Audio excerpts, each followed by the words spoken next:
Welcome to the Rock's Back Pages podcast. As ever, I am Barney Hoskins, and as usual, I am in our Hammersmith headquarters in West London.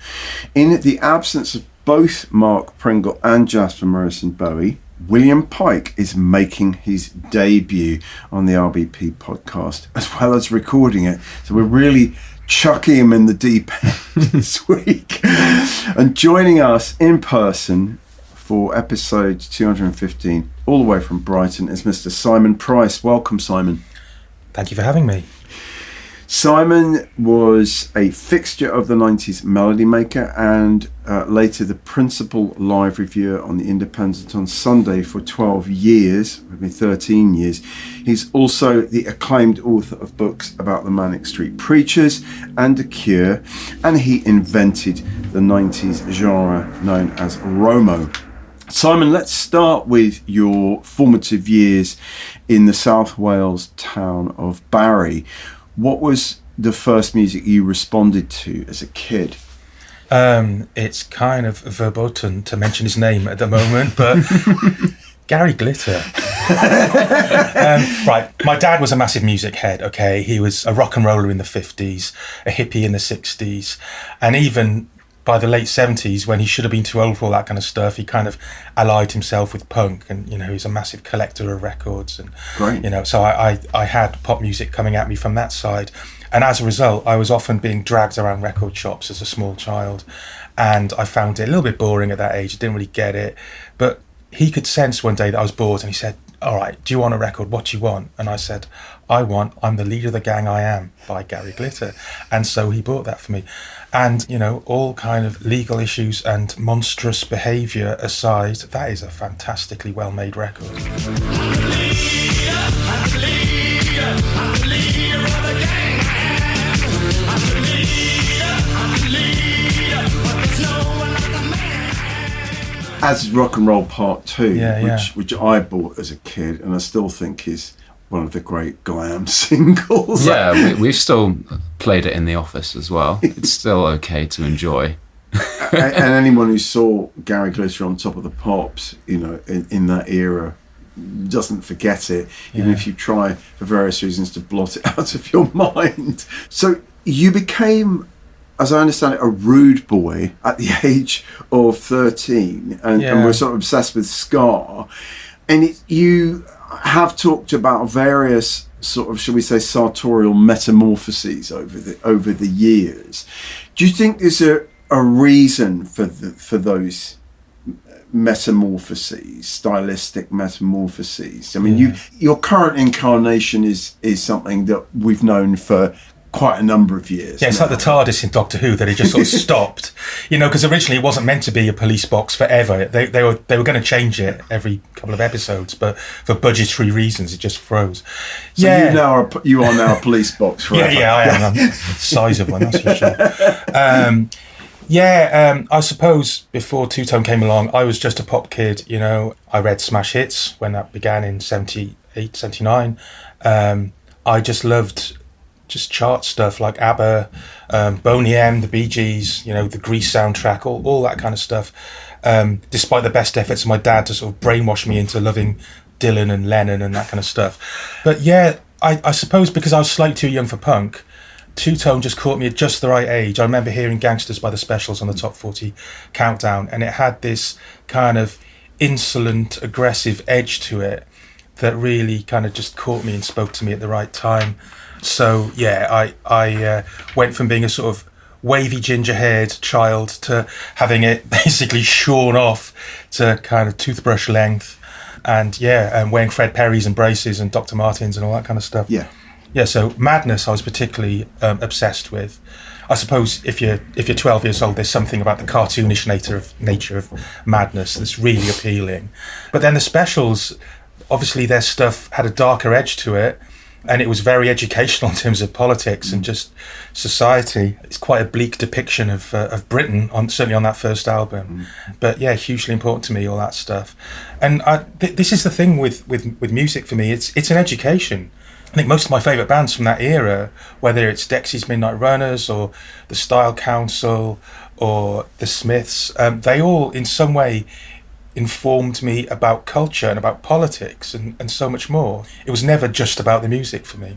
What other, just as a matter of interest, what other stylistic metamorphoses have there been over the years? And do you think that in some way it's given you a kind of edge or set you apart from your typical kind of music critics? Because like music journalists aren't necessarily supposed to look like pop stars, but you've kind of managed to look like a pop star while writing about pop stars. Well, the great thing about our job is that nobody's going to fire you for coming into work looking a bit weird, are they? You know, No. If anything, it's a positive thing. Yeah.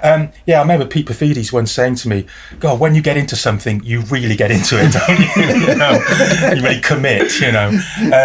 I suppose after the two-tone era, I fell under the spell of Paul Weller and the whole Style Council thing. So there was this shop called Milandi on Carnaby Street that used to do a catalogue, a mail order catalogue, and they would do fairly sort of poorly made cheap knockoffs of whatever, usually what Paul Weller was wearing. They would just slavishly follow what he was doing. So I would be wearing sort of dogtooth check stay prests with black and white loafers with tassels and a long white raincoat and a sort of Pringle jumper and all that kind of stuff.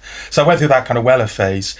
Then the Smiths kind of took over as my main obsession, and what came with that was more of a kind of retro rockabilly 50s look, Yes. inspired by James Dean and all that kind of business. So it was all about going to vintage sort of antique markets and buying granddad shirts and dinner jackets, but sticking a brooch on it and getting a pair of old Ray-Bans and putting a bit of gel through your quiff and all that kind of business. So yeah, I looked like a stereotypical Smiths fan for a while.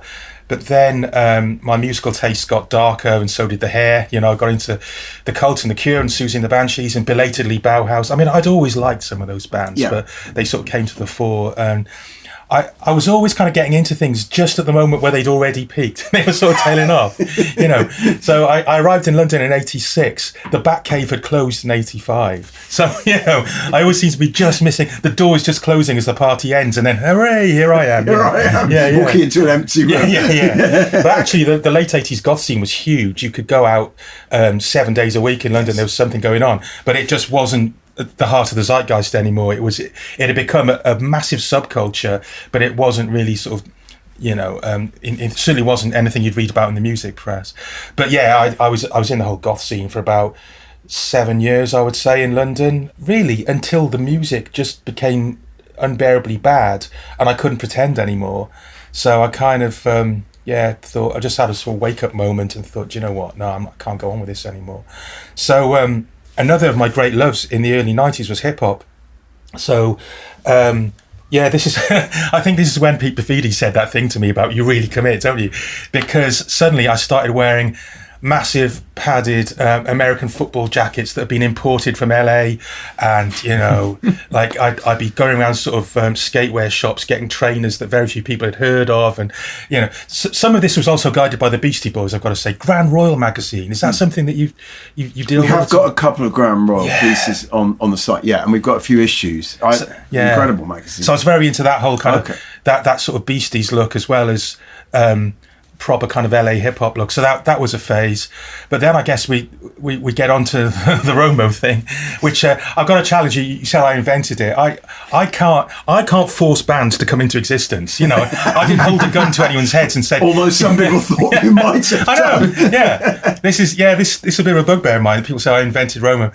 No, I mean I was just a witness to it, and you know, I was working at Melody Maker and somebody got in touch with me and said, look, there's this thing going on in sort of in Camden. There's all these bands suddenly that are drawing upon the New Romantic era, and they're dressing up in quite a flamboyant, dandy-ish way as a reaction against kind of lad rock and you know, Oasis and all that kind of stuff. Yes. I thought, right, where, you know, sign me in. I'm on board for that. Yeah. So I went along and started writing about it. But I was so enthusiastic about it that I think a lot of people to this day think I invented it. I suppose I kind of bestowed the name upon it. It didn't have a name yet, but even that was kind of borrowed. I don't know if you know Robin Turner he was at Heavenly Records in those days, and he's written a book about the Chemical Brothers, and Martin Kelly from Heavenly Records. Apparently they were walking down the street one day in London, and they saw somebody, possibly a tourist, dressed in a very retro new romantic way, and Martin Kelly just nudged Robin and said, "Look at that Romo there." And this was sort of suggested to me as a name for the whole thing, so I did that. But yeah, I think when that kind of petered out, I went back to the hip hop look for a little bit until. See, the thing is, I think I very cruelly was afflicted with hereditary hair loss, with a male pattern baldness from, a cruelly early age. From probably it started to go when I was about 23. So there were various kind of fixes I applied to that, involving extensions and all sorts of things. But I ended up just thinking, I'll shave it off, and I shaved it off for a couple of years, and I just thought, this isn't me. This is boring. What are my options? So I thought back to Sue Catwoman in the 70s and the sort of devil horn spikes. Everyone thinks it's Keith Flint, but I think Keith Flint nicked it off Sue Catwoman as well. Sue Catwoman, R.I.P., by the way, passed away recently, sadly. I met her once and she was so nice. I said, "Look, I'm sorry for stealing your hairstyle." And she said, "Oh, well, at least you're doing it well." So I thought, I'll take that. And here we are, I'm stuck now. That's kind of my look. That's fantastic. And you are doing it well. You have done it well. I was going to just back up a bit to before you moved to London, and the fact that you had a column on the Barry and District News. Yeah. How did that come about, Simon?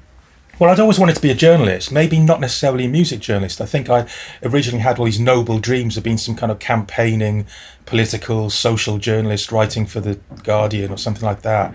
But obviously music was my big love culturally. And I remember being about, I guess I was 16, and I wrote a letter to the Barry District complaining that there was nothing in it for young people. It was a giant paper like the Telegraph. I don't know what size of paper you call that, but where you have to fold it in half to you couldn't get it through a letterbox really. And it was in that very old-fashioned, very tightly packed print and all of that. And it just seemed like a relic from another era. And there was nothing in it for young people. And I wrote to complain, and they wrote back saying, "All right, well, if you think you can do better, write a column for us." And I honestly was not angling for that. But yeah, I wrote a column called Simon Says, reviewing the singles every week for a couple of years. I was still at school, 16 to 18.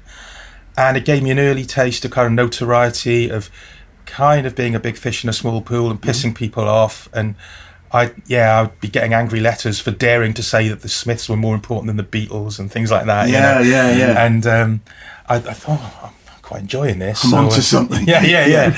So then when I went away to London to uni, carried on, started working for the London student paper, which is based at ULU, which is a very handy place because loads of gigs used to happen there. Absolutely, I saw more on a few of them. Yeah. So I became the music editor there, and by this time I had been reading Melody Maker voraciously. I think prior to that, my first kind of love as a magazine was Smash Hits, as I say, and I kind of graduated from that to NME, your era really, and people like Paul Morley as well. I felt that in the early 80s, the first part of the 80s, NME held the intellectual high ground, but for the second half of the 80s, Melody Maker did. I was really convinced of that. I think NME was riven by infighting, the famous hip-hop wars and all that kind of stuff, and half the paper wanted to put Public Enemy on the cover, the other half wanted The Wedding Present and all that kind of business.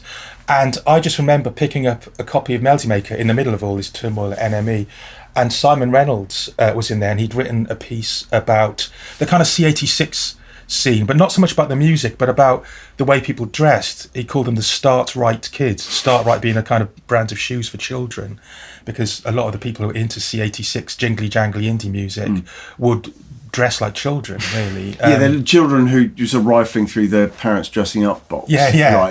Discarded clothes. Yes. So Simon Reynolds was writing culturally about the stuff around the music, and that was always something that was of maybe more interest to me than the music itself. And I thought, well, this is the paper for me. And so I started reading it, and there are people like David Stubbs, I think you've had on as a guest as well, and Simon, yeah, and Chris Roberts, and they had very contrasting styles. Simon Reynolds and Dave Stubbs were quite scientific, quite methodical, and they were very influenced by French philosophy and postmodernism and structuralism and all this kind of stuff, and things ideas I couldn't really get my head around, but I thought I was enjoying reaching for those ideas. That was the great thing about the music papers, that in that era they would have so many big high-flying ideas in there that you would sort of, well, I suppose some people would be put off, but I'd be thinking, okay, well, I don't quite get this, but I'm going to try, and I'm going to reach, and I'm going to do my best to figure it out. So Simon and David were writing in that kind of way. Chris Roberts was writing in this kind of free-flowing poetic style, where he'd be comparing, I don't know, Throwing Muses to Nijinsky, or, randomly mentioning Gina Lollobrigida in the middle of a review or something. And it was poetry, and so you had science and poetry, those two opposite poles, and I thought, can I borrow a bit from both and try and figure out my own style from that? So that's why I was drawn to Melody Maker. What was the sort of vibe like at the paper? Did you take part in editorial meetings fairly early on, and what was your sense of this group of people? Well, to begin with, I was very much on the fringes of it. Obviously, I was just a sort of freelance stringer writing live reviews. It started off in Paris, actually, because I'd interviewed Simon Reynolds for our student paper. We did a special issue about people behind the scenes in the music business, like managers, agents, pluggers, and journalists. I thought, right, I'm going to take this opportunity to interview my hero, Simon Reynolds. He very kindly introduced me to, it was Paul Mather first, was the reviews editor, and then he gave way to Everett True, and then I was about to go and study French in Paris. Well, I was going to go live in Paris for a year as part of my French degree at UCL. So I was studying at the British Institute over there, and I just said to Everett, look, I'm going over there to live.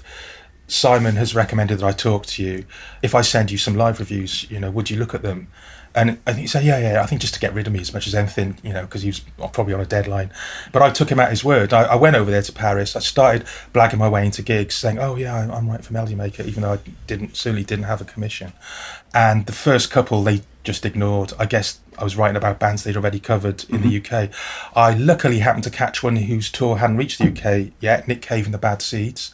And it was a lead review with a picture and everything. And so that was November 88, I think. As if I don't know exactly when it was. Or which page it was on. Yeah.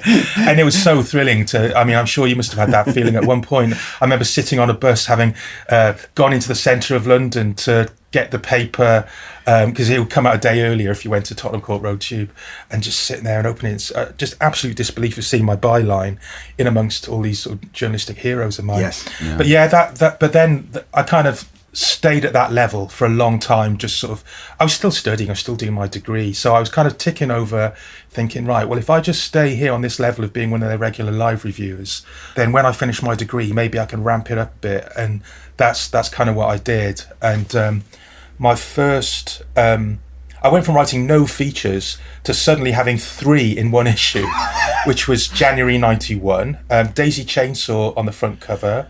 That was my cover story. But also in the same issue, I had interviewed Public Enemy with Anthrax on tour together, and the Manic Street Preachers at their video shoot for You Love Us. So from zero to suddenly, I basically wrote the whole paper that week, I have to quote from a Daisy Chainsaw piece that you wrote. I guess it's the review of 11-teen. 11-teen, the first album. 11-teen. Yeah. So just brace yourselves. 11-teen truncheon fucks the walking corpse of shaggy Anglo-American indie rock 92 and throws it in a shallow grave. Yeah. Brilliant. Love it. Bracing stuff. Bracing stuff. Yeah, I mean, not a band, obviously, a lot of people talk about these days. I remember writing a piece for Vogue about angry young women. Something it was it was that 1992, and I do remember, did I talk to the singer of Daisy Chainsaw? I remember they came into it, but I can't say I loved them, and I don't know if you still love them. You probably do still have a soft spot or a jagged spot for Daisy Chainsaw. Yeah, I still do. Yeah, and they're still going. They still exist? they went on to basically, they sort of reconfigured as Queen Adrena, who I thought were also really good, and they've done various other things since. But I thought they were a very exciting band. But it's quite interesting that the fact that of those three articles that I wrote that week, Daisy Chainsaw, Public Enemy and Anthrax, and the Manic Street Preachers, that the one that gets on the front cover is the one that I guess was the most ephemeral in terms of having any kind of impact. But that's the nature of the weekly press. Yeah. That if something is exciting that week, and they were, this noisy sort of angry punk band with the sort of Adam and the Ants drums behind them and a shrieking female vocalist, somehow getting mainstream sort of daytime radio play and creeping into the top 40, which of course in those days indie bands just didn't make the top 40 as a rule. So it just felt like, wow, one of our bands is going over the top, and put them on the front cover. And Public Enemy, we've done them before, do them again. Manic Street Preachers, they've had plenty of press. This is this week's thing. So in a way, even though hindsight would, seem that's a weird decision, it was absolutely correct.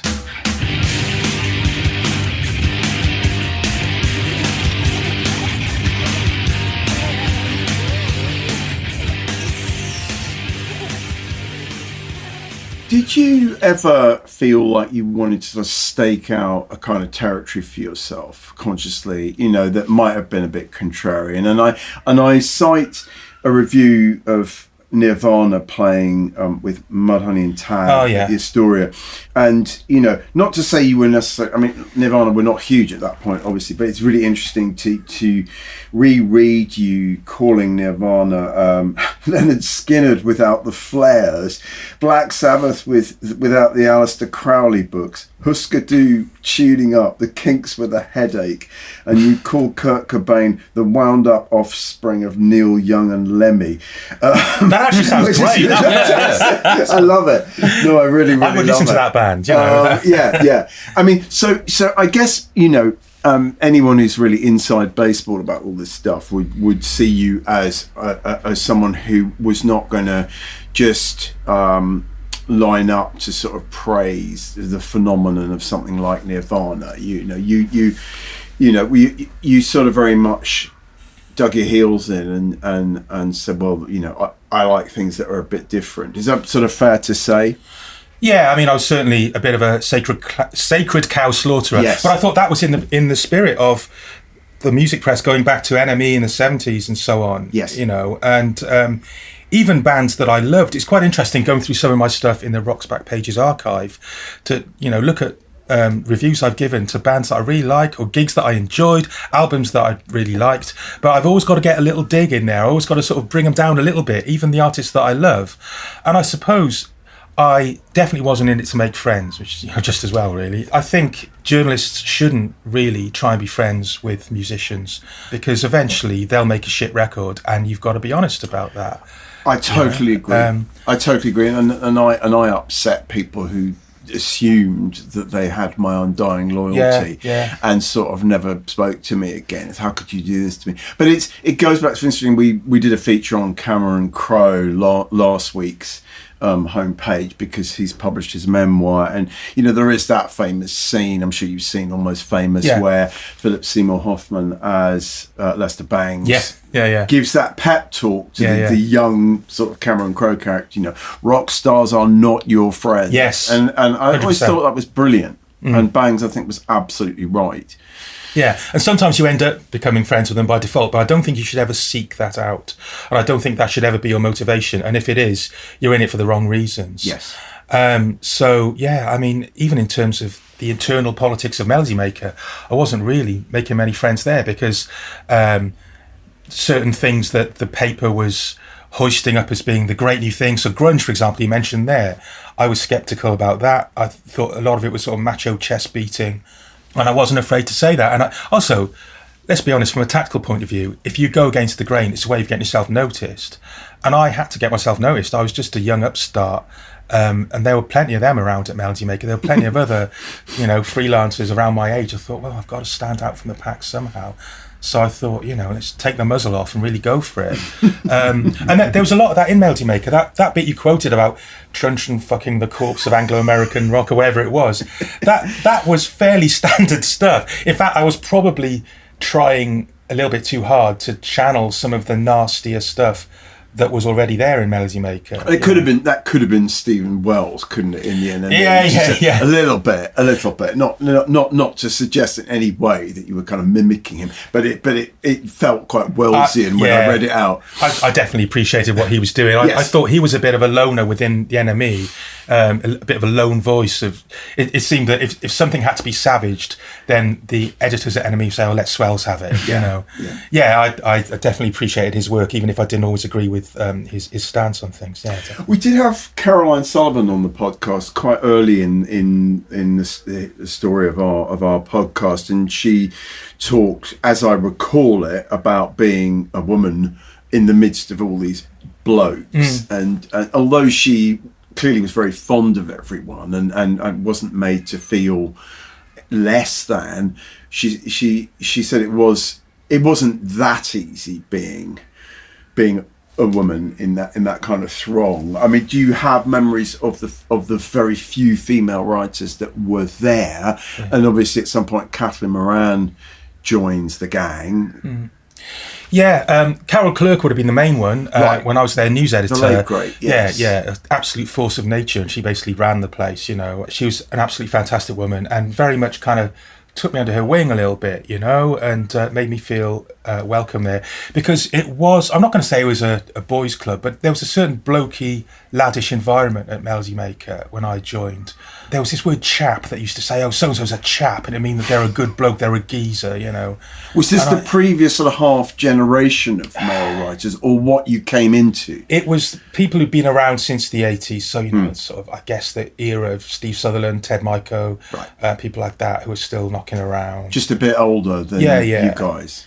Yeah, and then the sort of Reynolds, Stubbs, Roberts generation came in, and I was the next generation after that, so my intake would have been, I guess, to begin with, people like Jonathan Selzer, and then there was Taylor Parks, Neil Kulkarni, Pete Perfides, Kathleen Moran, Dave Bennon. We all sort of came along within a couple of years of each other, and we felt, I felt that we were a bit of a sort of a new wave, the sort of next wave on from the Reynolds and Stubbs and Roberts lot. And maybe we were a little bit more playful, that, you know, a little bit less serious-minded than our predecessors, and a bit more pop, a bit more open to pop. And that, you know, is pretty good timing, because that was kind of the spirit of the 90s, really, where alternative music and pop kind of melded. So we were very well placed to catch that wave. But and I felt it set us apart from NME. I think NME had lost its way, even though it was always selling more than us. But a lot of that, you will know this, having worked there yourself, was kind of structural, where there was this ridiculous situation where NME and Melody Maker are owned by the same publisher, IPC. And a lot of it, and I sort of learned this from talking to people there, it comes down to advertisers. Advertisers need to know who the market leader is. And it had been decreed, or it just was a fact, that NME was the market leader. There needed to be clear blue water between the two of them. Right. So let's say NME was selling 90,000 a week, we were selling 60,000 a week, and no way were we ever going to get the marketing push to get anywhere near them, because that would create confusion. So yes, that's a very good point. But we thought we were the best. We thought we were better. You know, we really believed it. NME, in our mind, and it's ridiculous how kind of I don't know, partisan and territorial we got about it. And for a long time, and maybe I still am, the last Japanese soldier in the jungle fighting the war. You know, I was so anti-NME. It's unbelievable, because they seem to be into very kind of dull, worthy, meat and potatoes indie rock, whereas we were interested in stuff that had a bit of magic to it, whether it's the magic of glamour in a sort of visual sense, or the kind of avant-garde magic of bands like My Bloody Valentine and so on. Yes. Whereas NME was more about your kind of landfill indie. That's how it seemed to us anyway. Yeah. And there was the infamous Suede Kingmaker review by Steve Sutherland when he was on board at Melody Maker, the Dog Shit and Diamonds review it was called, where any word describing Suede was in italics, and it was all these sort of wonderful glamorous words, and all the prosaic boring words describing Kingmaker were in normal case. And one of the pairings was NME, normal, Melody Maker, italics, and then Dog Shit, Diamonds, right? So, and then, of course, shortly after that, Steve gets the job as editor of NME, with controversial results, let's say. But I really believed that Melody Maker stood for something, and it was the quality of the writing. I really thought we were fantastic. Sometimes a bit of a sort of we maybe could have done with a bit of a firmer hand editorially on the tiller. We could get away with anything, and some of the things you've just read out are examples of stuff that maybe a stricter editor wouldn't have let through. But it gave us the freedom to really go off on flights of fancy, and I really appreciate that.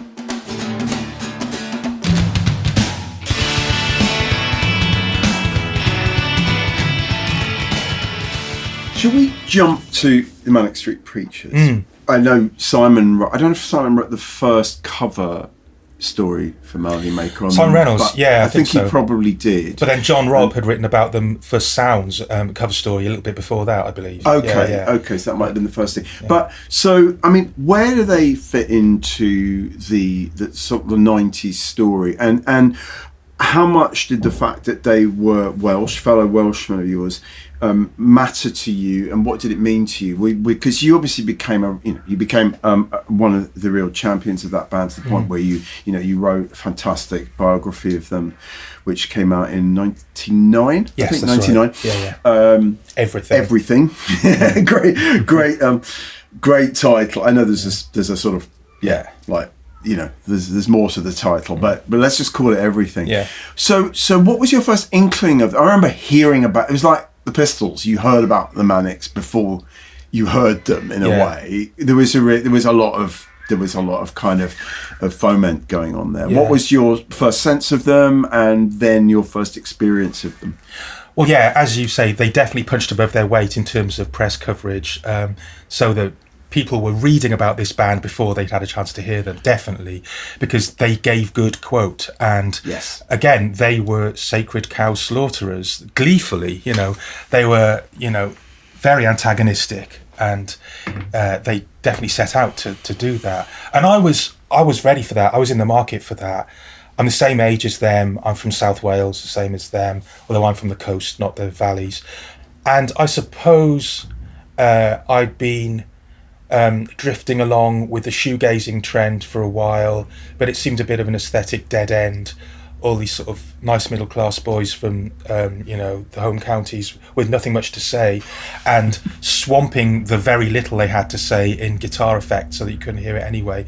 Very pretty records, actually some of them overwhelmingly magnificent records, but I was still, I think, of an age where I wanted bands to say something, to stand for something. Right. And my favourite bands always had, the Smiths and the Style Council and Dexys and so on. Right. Specials.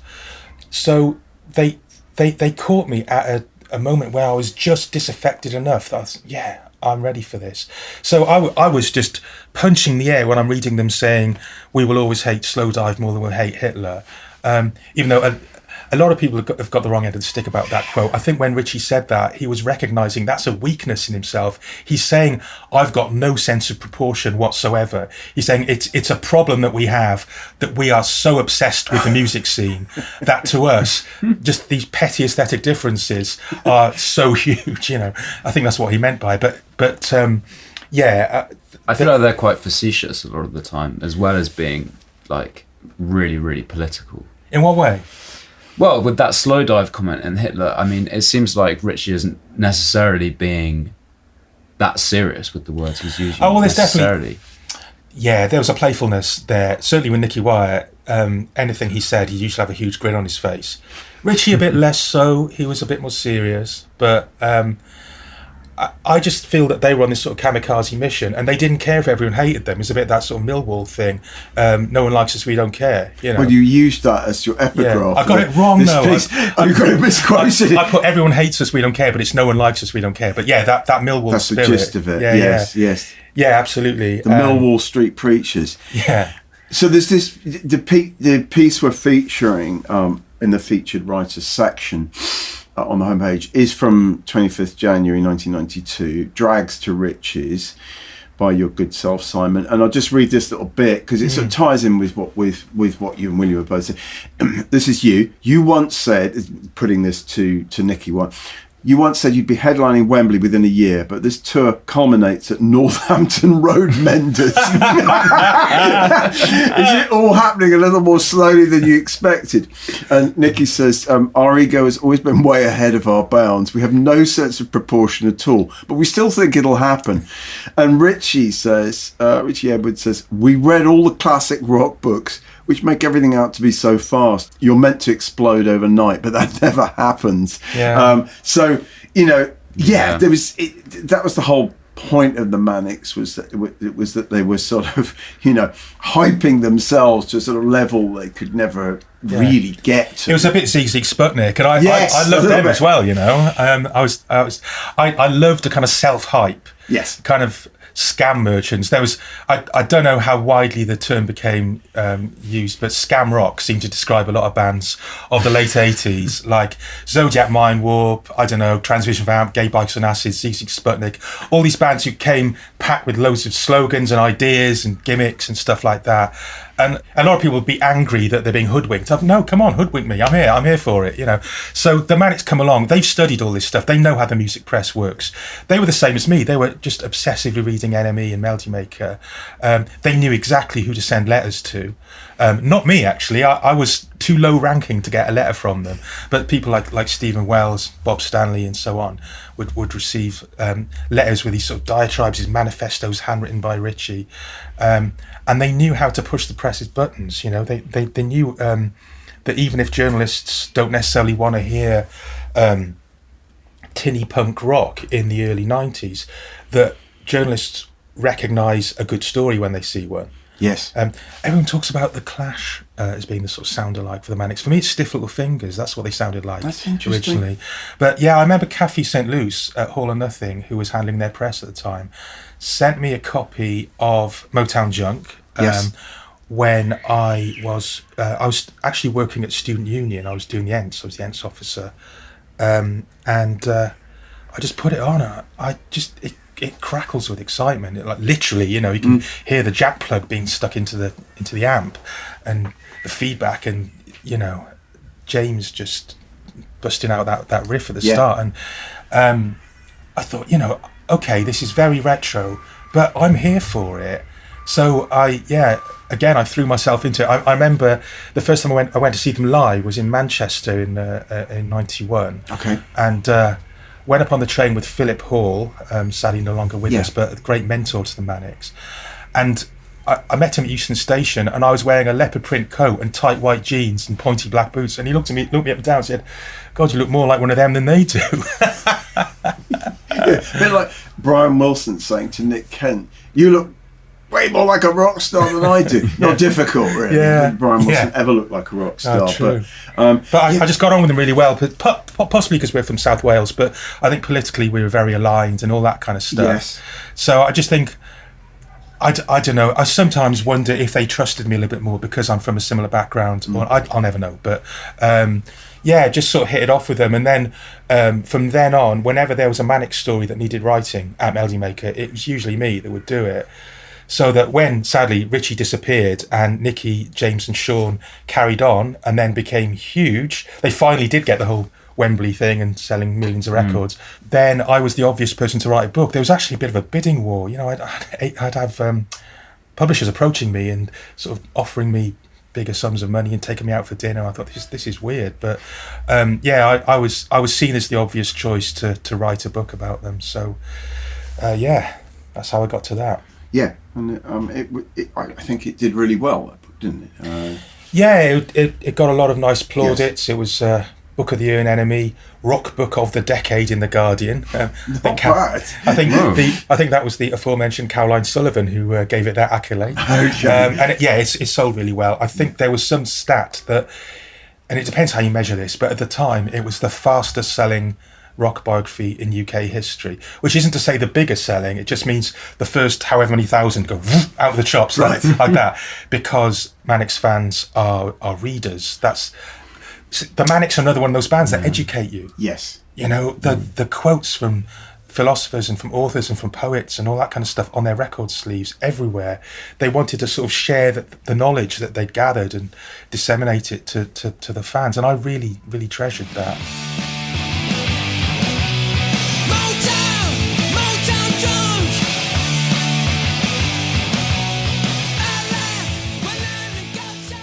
with your permission, I think we'll jump now to Radiohead, another kind of defining 90s band. Even though at the time you reviewed their first album, Pablo Honey, I don't think many of us saw what was coming in terms of Radiohead's ascent. No. But I'm just going to read from that review, which is 20th of February 1993. Sure. So you'd already been championing Suede at this point. I think you may have been one of the first writers to interview. I was the first to interview Suede. You were the first to interview Suede. Yeah. And I really got that. I interviewed Suede quite early on as well, for Vogue, as I recall. I was just doing quite a lot of stuff. I was probably the main music writer doing writing about music for Vogue. So I remember interviewing them. Bernard Butler not in attendance. It was fairly. He was making a point fairly early on. Anyway, so I'm just going to read this. So you want another cliche? Boys don't cry. In this respect, Radiohead's promisingly imperfect Pablo Honey is as British and boyish as they come. Thom Yorke spends most of the time expressing himself in the most hackneyed and therefore meaningless language possible, the language of the emotionally mute, which I think is fair, really, certainly at that point, and even sometimes still these days. Radiohead, you say, aren't the new Suede, despite guitarist John's frantic glam poses. He was just John at that point. Yeah. But if Suede are the new Smiths, capital N, capital S, and if we must play these games, this is the music press, so I suppose we must.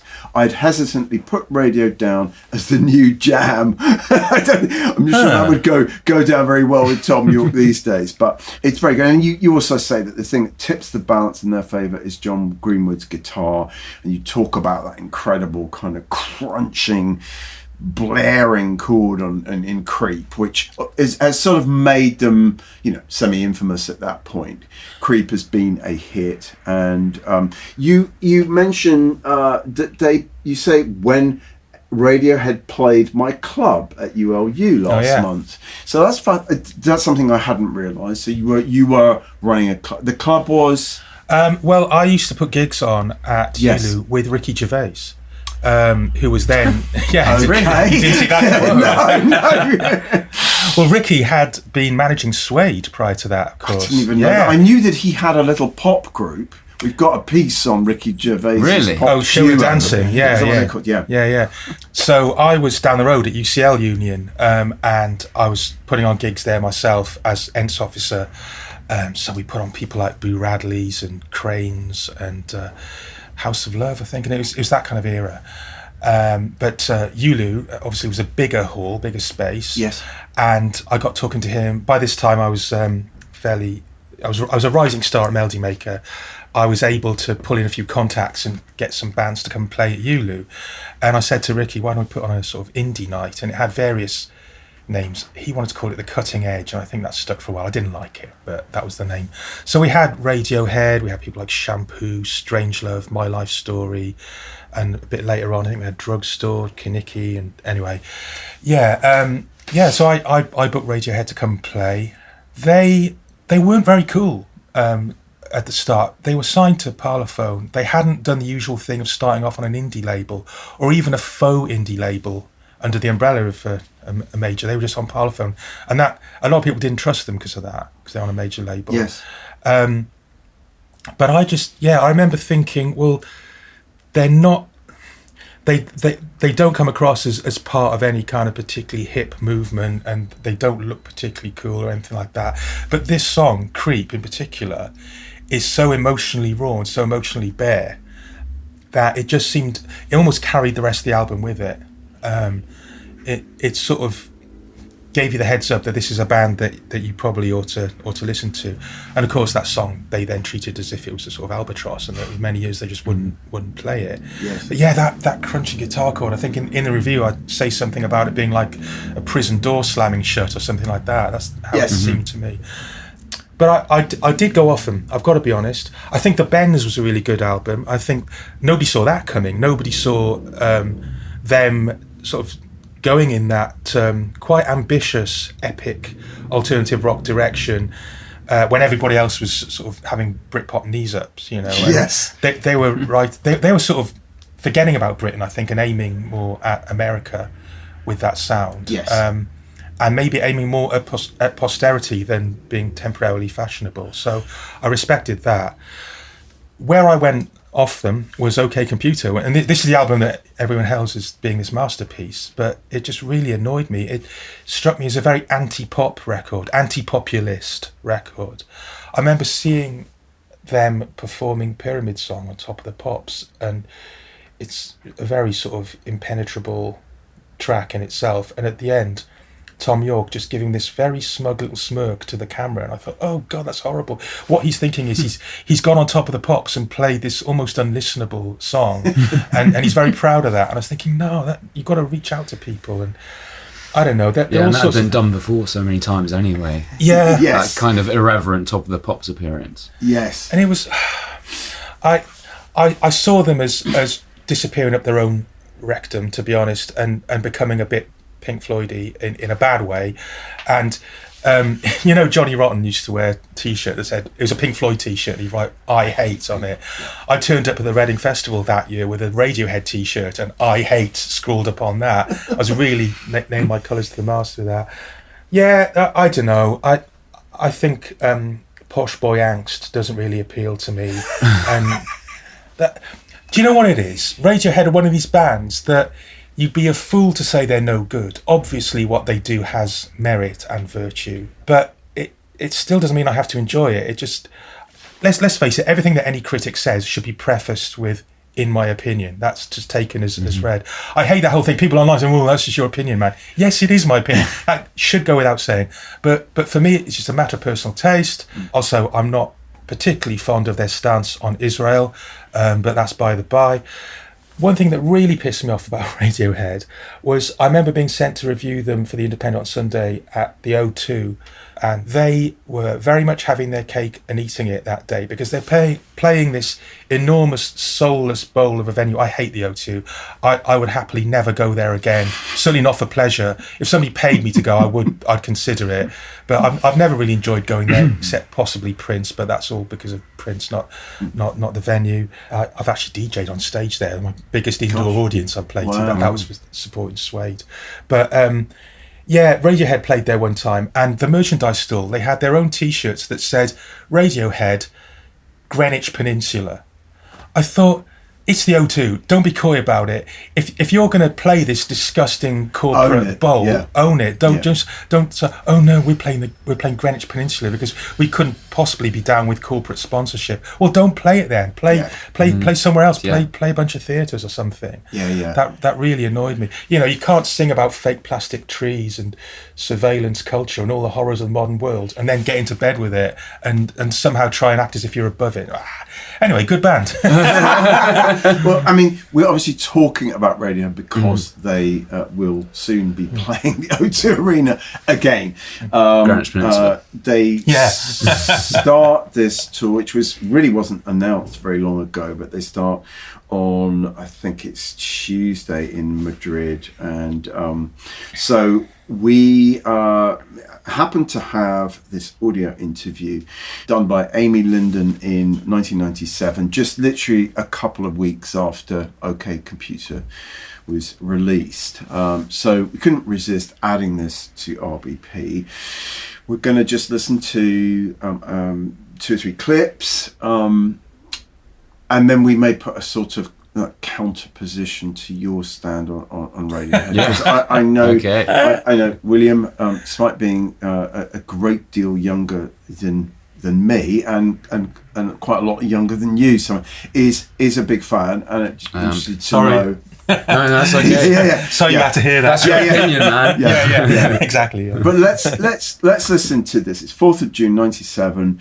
I assume it's in New York where Amy's based, and in the first clip, Thom is talking about the sound of OK Computer, which for many of us is a sort of glorious thing. Obviously not to you, Simon, but let's give it a quick listen. See what he has to say about this. He's talking about something he experienced in Toronto and kind of comparing it to the sound of OK Computer.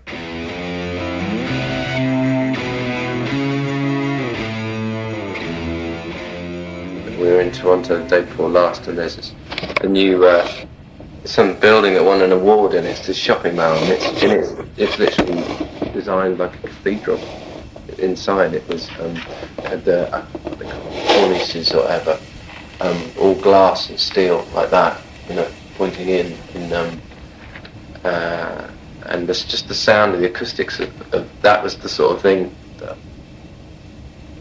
I was hearing in my head when we were recording. So everything was bouncing off. So it's quite pretty, but it's actually, quite frightening and quite alienating as well. And every track sort of has that in it somewhere.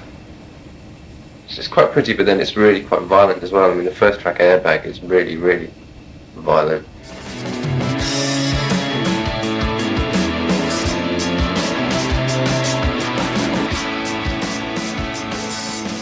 I don't know what you guys feel about that, but it really accords with my first impressions of OK Computer.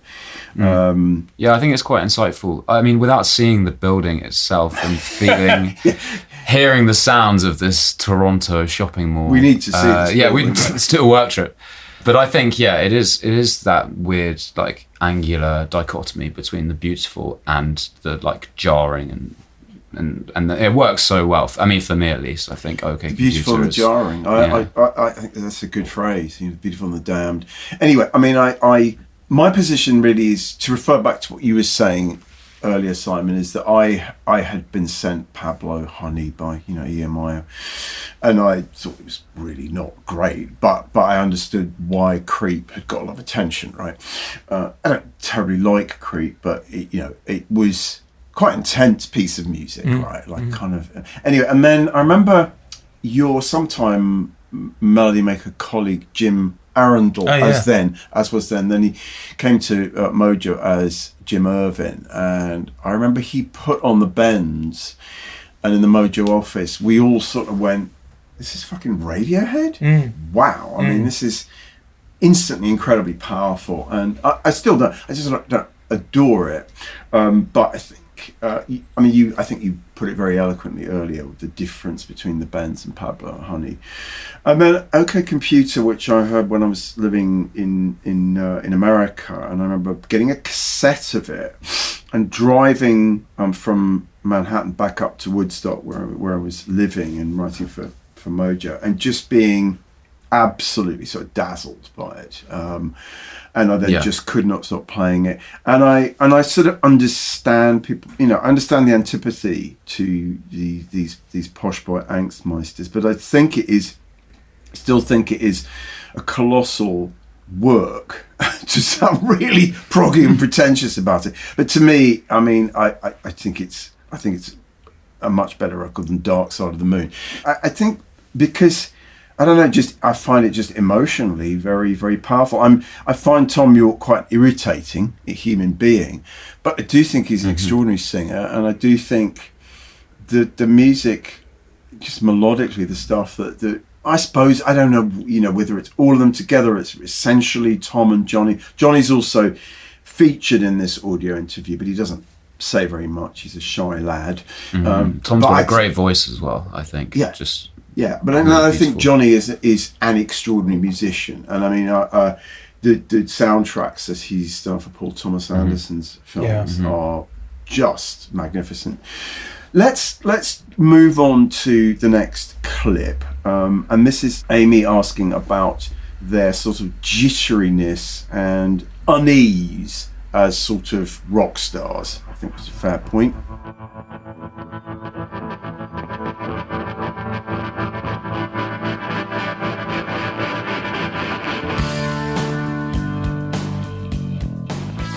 I think, we sort of just come to terms with being jittery, you know what I mean, but we're still jittery.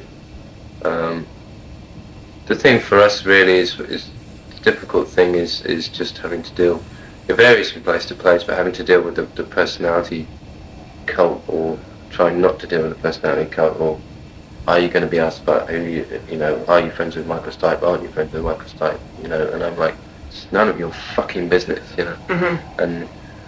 but it's, what was it this week, what is it next week, and in terms of what we do, we're quite, we worked together a lot before being a band, and before it was professional, before we signed on the dotted line and stuff. And we've never really come to terms. Well, we just got used to it. We got used to the intrusive stuff But I think when it comes to recording, one of the things I just get I'm happiest with is the fact that it doesn't creep onto our work.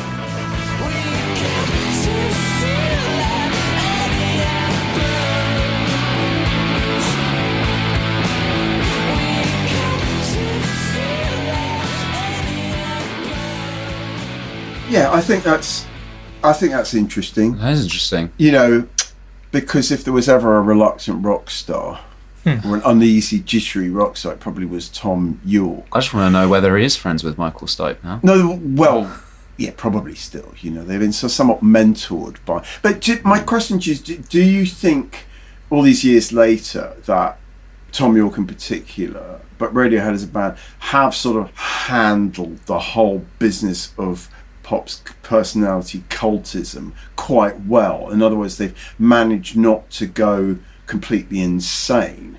Yeah, I mean, they know what they're doing. They have their way of communicating their work to their fans without necessarily having to be big personalities in order to do that. Yeah, in some ways, the fact that they're able to play venues like the O2 while still remaining a kind of art house band musically is something to admire, even if I don't particularly enjoy it personally. It's interesting, that business about whether Thom Yorke was a reluctant rock star. Do you remember when he had rock star hair? There's that front cover of NME. I think it might have been Brett and Justine from Elastica and Thom Yorke with their Brat Awards, the middle finger Brat Award thing. And he's got this massive kind of Motley Crue hair, which you look at that picture now and think, how can that be the Thom Yorke that then went on to, you know, make... It would have been ironic, Motley Crue You hair, think so? wouldn't it? I mean, William, what do Radiohead mean to you? You're 27 now, aren't you? Yeah. You're coming into the 27 club years, hopefully coming out the other end of it. Hopefully I make it to 28. I think you will. But what first- do Radiohead mean to your generation? What do you have a sense of them in the kind I think of... there's so many. It's a bit like David Bowie in the way that there's quite a few different Radioheads that you can familiarise yourself with. Like, OK Computer is really, really lauded, but then most people my age that I know who are fans of Radiohead don't actually think that's their best album. What do they To be think honest. In Rainbows. In Rainbows. Okay. Or A Moon-Shaped Pool. But for me, like, I had my iPod Classic when I was 10. And I had OK Computer, The Bends, and Pablo Honey in it. I only listened to Creep from Pablo Honey, and The Bends was my favourite album out of those three. And for me, all I knew was that they'd released those three albums. I didn't really think about anything else. And I think that as I've got older and been introduced to like the weird Aphex Twinny stuff, I've like probably made it to the, I don't know, maybe I'm growing up with the like ghost of Thom Yorke at my age and getting into Aphex Twin and Radiohead in Rainbow style at the same age that he would have been doing it. I don't know. Also, I suppose you've grown up. First of all, you've grown up since Radiohead were at maybe the height of their powers, arguably. But also, you've grown up at a time where all music exists in a permanent present tense. So you possibly wouldn't have had that idea of kind of chronology of the albums. Obviously, you can read up on it and find out. But I suppose... No, I'm not living it in real time. So you can sort of dip into those albums without... And treat them all as equals, in a way, you know, which I think is a really interesting way of listening to music if you're kind of taken away from the timeline, if you're not seeing things with almost that biographical structure to it of, oh, this is when they hit a particularly tragic moment in their personal life and this is the record that's about that. No, you know, a lot of people now are able just to listen to records as records on a level playing field. I find that fascinating. Exactly. So I've listened to like Kid A before I'd actually contextualised what it meant for them to do Kid A at the time, which I've now seen. I don't know, I've seen David Cavanagh's got a feature in Q from like 2000. Yes. Which was like just talking about the build up and the hype and the like, what is this thing that's gonna drop like a bomb on the music industry. And for me, that was just another like thing that I heard. It's like, oh, this is Radiohead. That's a weird album by them, you know? Yeah. Well, I vividly remember that time because I was sent to Arles in France to see the first date of the Kid A, the initial Kid A tour, and just that feeling of the follow up to OK Computer and what was it going to mean, what was it going to do, and I didn't initially like Kid A as much as I do now. I do really quite like it now. Interesting what you say about OK Computer sort of versus In Rainbows. When we played OK Computer in the office on Tuesday, like preparing for this episode, we were both singing along to it, weren't we? You know, I mean, it was clear to me that you did love the record because I could just feel it. Yeah, in terms of start to finish, that's the one I like to listen to most. It's kind of, you know, figure of the phrase like concept album that you can listen to and get just a journey in, I think. Let's just play the last of these 3 clips because it ties in with this idea of Thom not handling the intrusiveness of the music press terribly well. And he, interestingly, actually mentions Richie Manic in this. So let's just listen to this.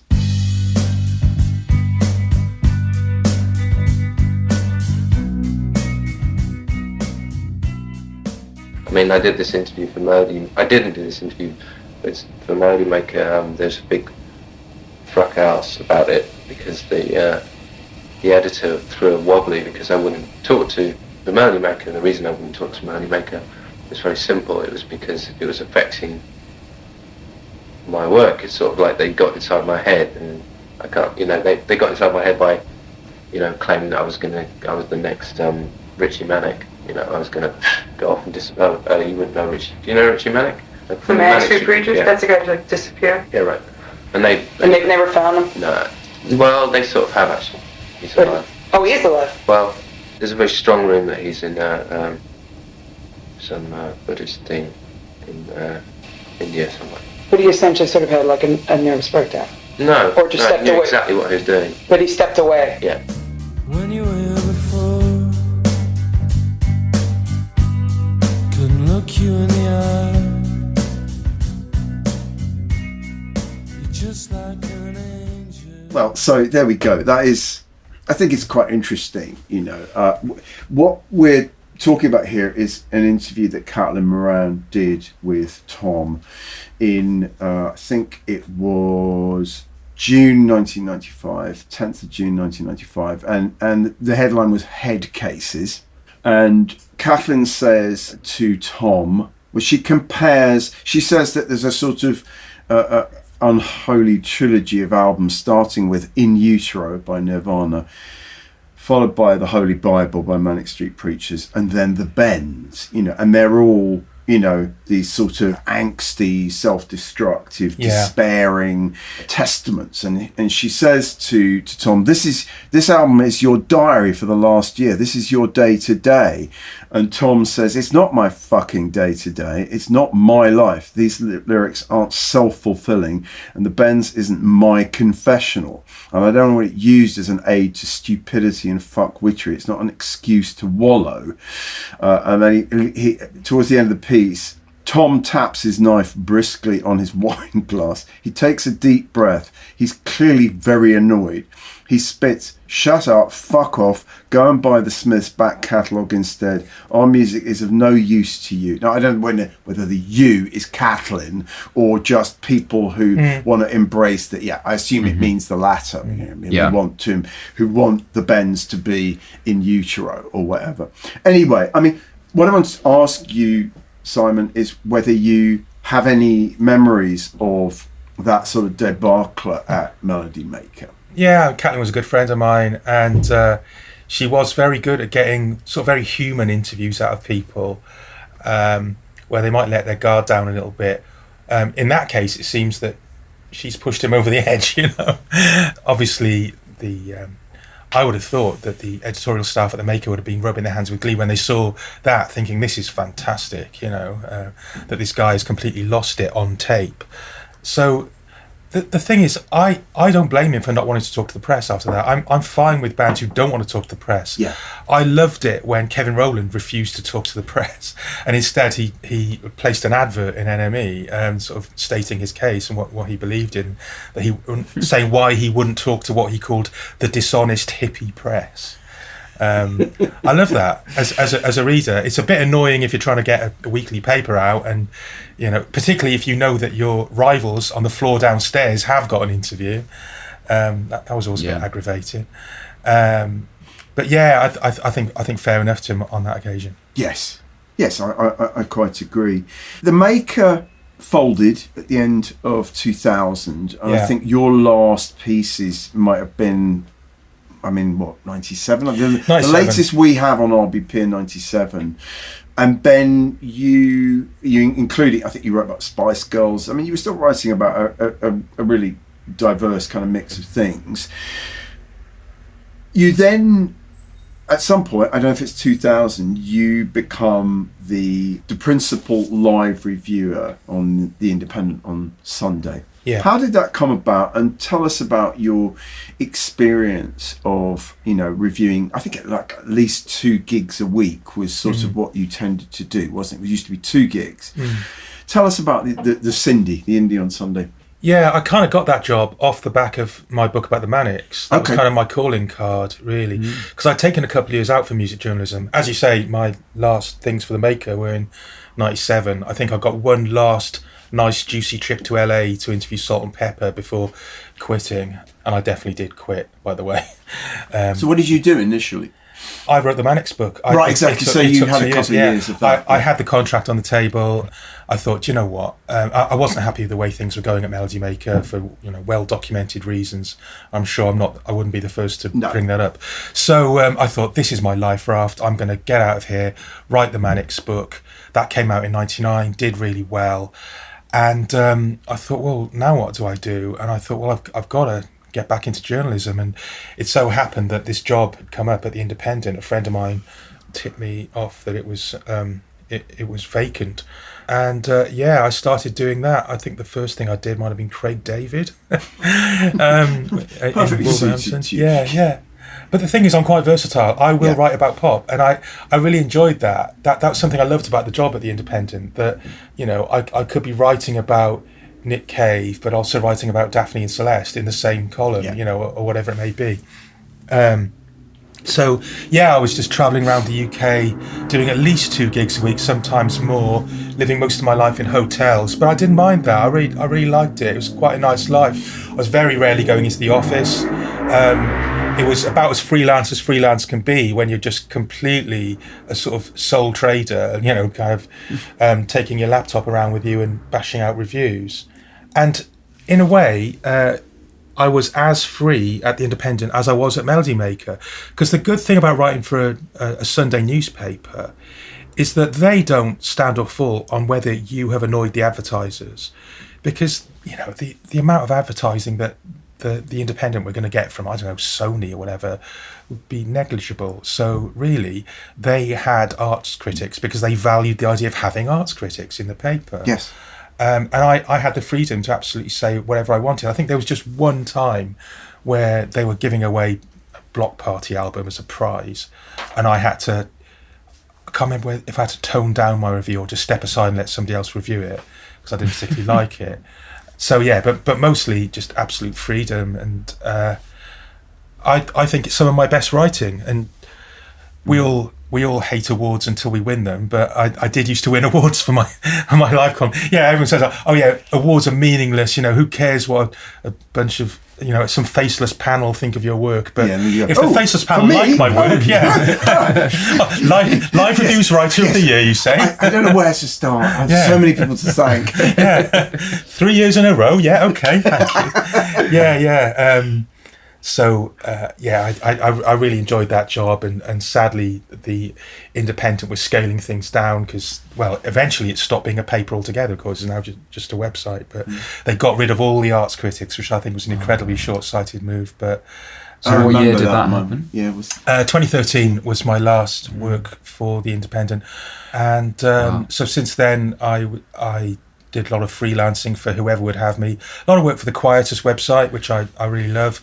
Currently doing a lot of stuff for Record Collector, and just the typical freelance thing of just pitching around or scouting around and just getting any work you can where you can. But I also got into teaching. I became a history of pop lecturer, first of all at BIM in Brighton and then a place called LCCM in London. Currently without a gig, so if anybody wants a good history of pop lecturer, here I am. Get in touch, folks. So I really enjoyed that as well, because similar to the way I write, it allowed me to talk about the context around the music. Yes. This is something I did in my Manics book, and it was in a way ripping off Greil Marcus, who was a big influence on my Manics book. Probably my favourite book of all time is Lipstick Traces. I saw a copy over there somewhere. Well, we had Greil on the podcast. Did you? About a month ago. Yeah. Well, that amazing. book, obviously, it sort of... it takes its premise as being about the Sex Pistols, but then spirals out into this whole history of European descent through the centuries, and I thought I'm going to nick a bit of that. So, my book about the Manics, yes, it's about the Manics, but I've also I go off one about the Rebecca riots in South Wales, and sounds a bit like your description of sort of Simon Reynolds and totally, 80s. 100%. So. The way I wrote that Manics book was I had it both ways, I suppose, because I did write the narrative history of the band, but I broke it up with little essays about their politics, their relationship to Welshness, their sexuality, and all that kind of stuff. And that kind of that approach was very useful when it came to writing my next book, 25 years later almost, about The Cure, because I basically did a similar thing with them. Which I have in my hands. In fact, I'm just going to, on the back of what you just said, I'm just going to read the first paragraph of your introduction to Curepedia, an A to Z of The Cure, published by White Rabbit last year. It turns out that writing a book about The Cure means writing a book about everything. Well, I think it was the case for the Manics as well, wasn't it? Partly that's just how I write. I'm able to, or unable not to, come up with the most elaborate sociological theory about the most frivolous and disposable of pop songs. Pop does not exist in a vacuum. It is affected by and in turn affects the world around it. Context is everything, and it's rarely as simple as music is just music. Pop is a product of the prevailing currents of sexuality, gender, ethnicity, religion, politics, morality, aesthetics, the arts, the media, fashion, work, economics, education, all the things that make up a culture. I absolutely concur, and interesting that Greil's Lipstick Traces was an influence on you. So, just briefly, let's just talk about The Cure. I might just ask William first ask you what Radiohead meant to you, someone of your age and generation, and I'm curious to know what The Cure means. Yeah. Do you have a? Well, The Cure are kind of, sort of. No one really says it enough that they are like as ubiquitous almost as like any other British band, to be honest, because they represent so many different things to so many different people. You know, you think of them as a goth band, but I think to most people actually who aren't massive musos or whatever, they would say that they write the biggest and biggest and often the best like love songs and pop love songs that you can get including in this country. Love Song. Yes. Yeah, including Love Song. And so I mean Friday I'm in Love is just like a incredibly original, incredibly catchy. Everyone knows that song. And then there's another song that I love called Catch, which I think is a really beautiful love song. There's and they're a band that you can actually just mine all day long and find all sorts of, and then you've got a Forest, which is a completely different thing.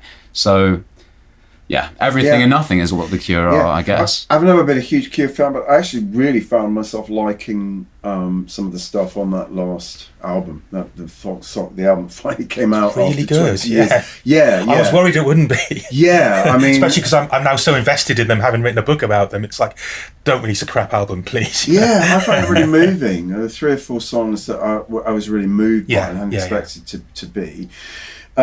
So. Just tell us about the background of Curepedia. I mean, such a perfect subject for an encyclopedic treatment like this, because such a passionate fan base. Yeah, well, I was so busy writing for the Independent that I never really did follow up everything about the Manics. Didn't have time. Yeah. Mm-hmm. And just the right subject just didn't come along. So I just sort of buried myself in weekly journalism. But there was something nagging away at me that I didn't want to be a one-hit wonder, because it was getting longer and longer since my first book. I thought, that book did really well. It's not as if I wrote a book and it was a flop. It's like I wrote a book that was very well received. And people look at me thinking, well, why hasn't he done another one?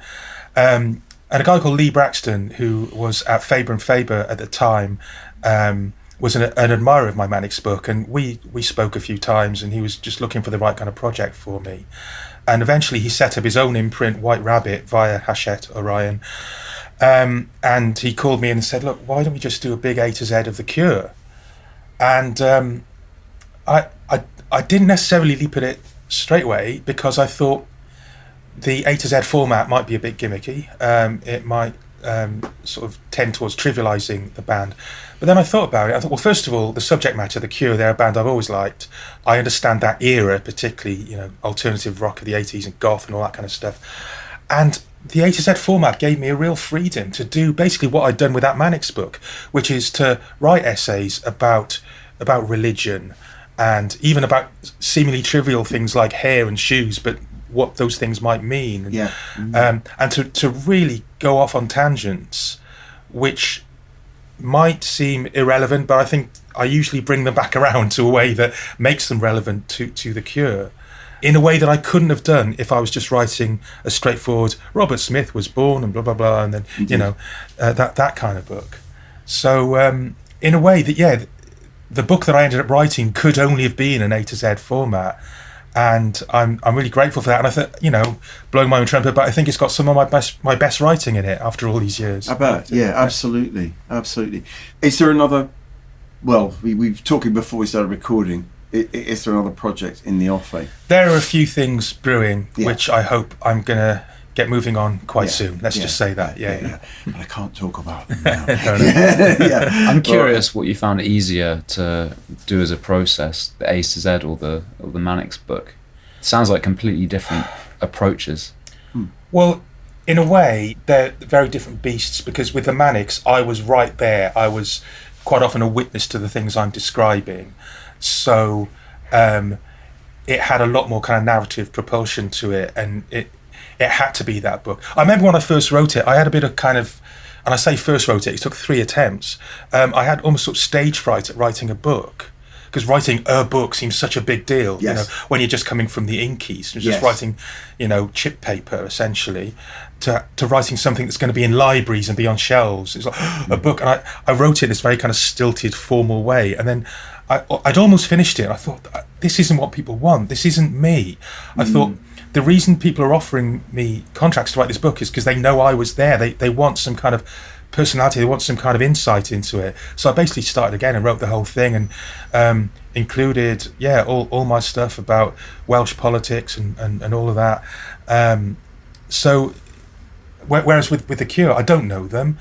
I've written about them many times over the years, but I don't know the big man, Mr. Smith. I've met and interviewed several other people in and connected with The Cure over the last few years, but it's not that book. It's not the book of being an eyewitness. It's very much a research job, and then me kind of parsing that research and analysing it and trying to make some sense of the kind of sprawling mass of The Cure's career. Because life is chaos, and to try and apply any structure to it, whether it's chronological or alphabetical, is, by the very nature of applying a structure, it's artificial. Life makes no sense. Most biographies are written in a narrative chronological style, but that's not how life is experienced, really, and that's certainly not how people's catalogues of work of art are created. So in a way, breaking it into pieces and letting the pieces fall in alphabetical order is no better or worse than any other. And as I say, it gave me a lot of freedom to write what I think is some really good stuff. Do we know what the great man thinks? Has any word filtered through? Smoke signals from the Vatican, a conclave of Cure fans. I mean, the Cure camp, shall we say, have been very helpful, very positive, and I happen to be the first person to hear the latest album outside of the Cure camp. I was certainly the first journalist to be allowed to hear it.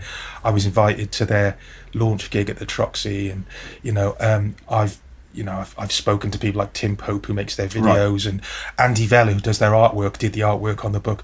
So all those things make me think that if they had a problem with it, I'd know about it by now, and those things would not have happened. So I'm happy for that to be the case. In a way, it's preferable to not be too closely entwined with your subject. I mean, the best book about, I don't know, Winston Churchill or Lenin is not going to be written by somebody who knew him, is it? Valet. No man is a hero to his valet, as Duke of Wellington said. Yeah.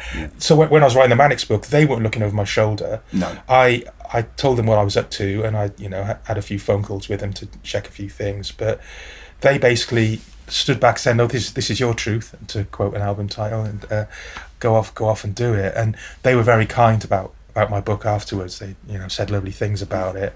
But yeah, I'm not going to say I would refuse an authorised biography. If somebody wants to make me an offer, I'm here for it. But there is a lot to be said for writing the kind of unauthorised, but with a little bit of assistance, a little bit of help way of writing. I completely agree. Well, I'm sure ultimately that everyone involved with the Cure would have been flattered by this Curepedia. I hope so.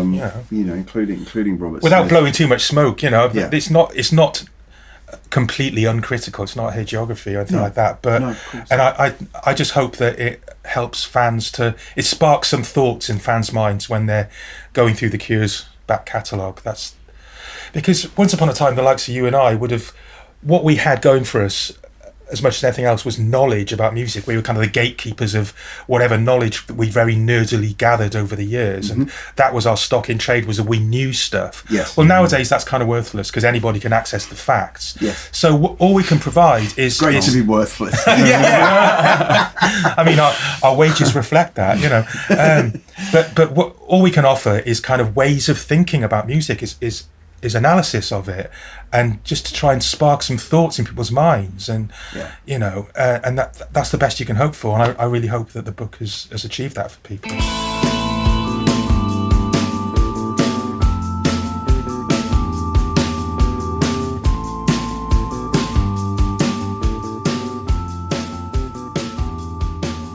The last thing before we finish the episode is we try to just pay tribute to people who have passed away in the last week or so, and I'm just going to start by mentioning the great Jack DeJohnette, who was one of the great jazz drummers of all time, who played behind many jazz icons, including Miles Davis. He's on Bitches Brew. He played briefly with Coltrane when he first moved to New York from Chicago, but he was also, he had many of his own bands, made many of his own records. I'm not a jazz head in any sense whatsoever, but I did happen to see Jack DeJohnette play in Woodstock at the Bearsville Theatre in the late 90s, playing with Don Byron, who his main instrument was like clarinet, and it was like a trio, Jack drumming, Don, and I can't remember who the bass player was. Well, could it have been Dave Holland? I don't think so, but it was pretty mesmerising, I have to say. He just played the drums in a way that I hadn't heard anybody, let alone a jazz drummer, play before. He sort of played them in this kind of intuitive, very almost melodic musical way, and I think that was his. We're running an interview by Don Snowden from 1980, and what Jack says in it is, I'm not just a timekeeper. I'm not just a sort of organizer of rhythm. For me, the drums are as musical as an instrument as the saxophone or the piano or anything else. Yeah. I've just always glad to have been able to see him play.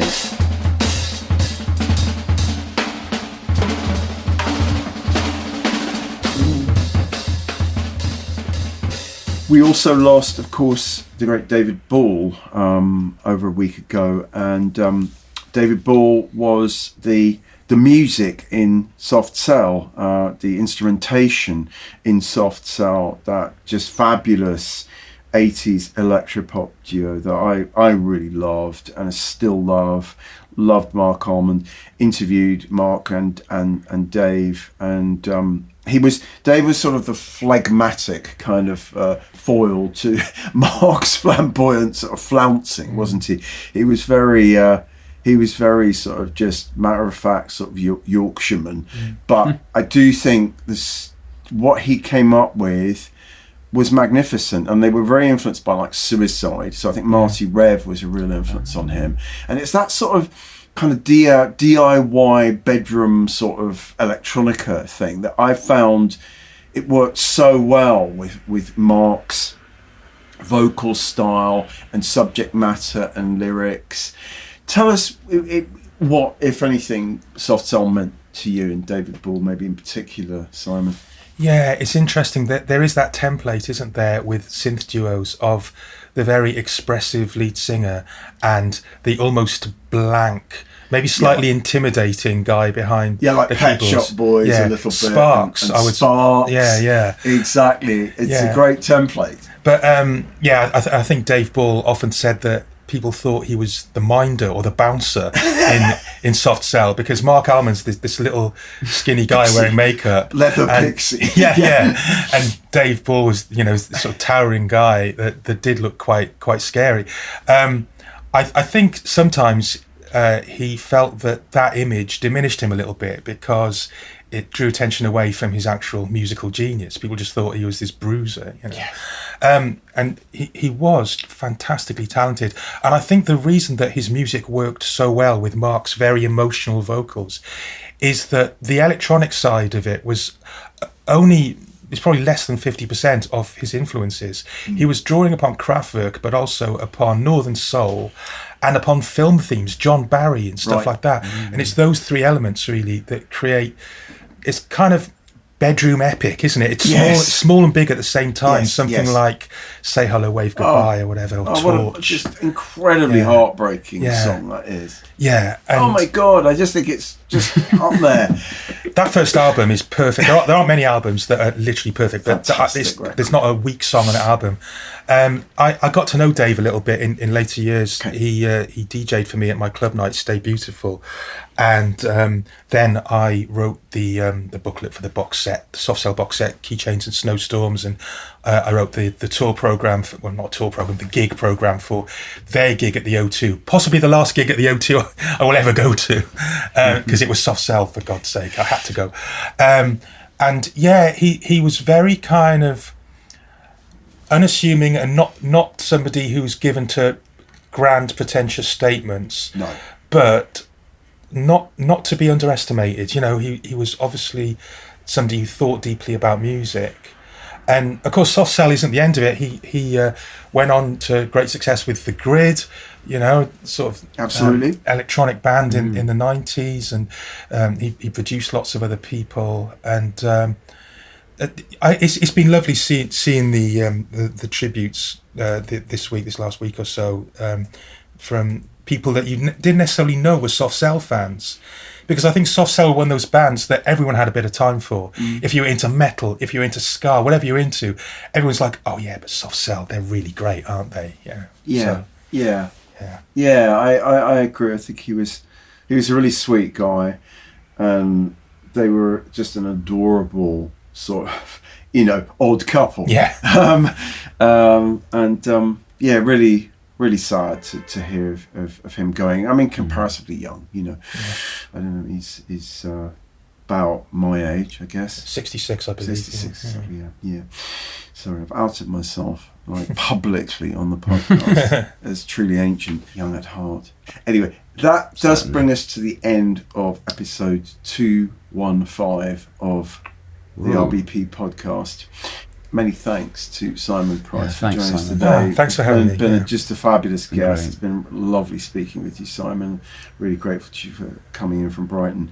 Do read Simon's great pieces on Rock's Back Pages, and of course seek out his books about the Manic Street Preachers and The Cure. And if you enjoy our podcast, please follow it on whichever platforms you use. Please do consider subscribing to Rock's Back Pages itself, or check to see if your local library or academic institution subscribes to us. If they don't, please suggest they take a free trial of the world's largest archive of music journalism. And we will be back in a fortnight with someone you mentioned in the episode. Your former Melody Maker colleague Peter Perfides is coming in. So yeah, we had Lisa Verico last time. Simon Price and Peter Perfides. Very, very sort of British 90s months or two. That's it. So it is farewell and adieu from us and from our guest Simon Price, and we'll all together sing in imperfect harmony. Goodbye. Standing in the door of the pink flamingo, crying in the rain. It was a kind of so love, and I'm gonna make sure it never happens again. That concludes episode 215 of the Rock's Back Pages podcast. Many thanks to special guest Simon Price. Curepedia, an A to Z of The Cure, is published by White Rabbit and available from all good bookshops. Those were Barney Hoskins and William Pike, and the producer was Jasper Murison Bowie. The Rock's Back Pages podcast is part of the Pantheon Podcast Network. You can find thousands of articles, as well as hundreds of full-length audio interviews at rocksbackpages.com.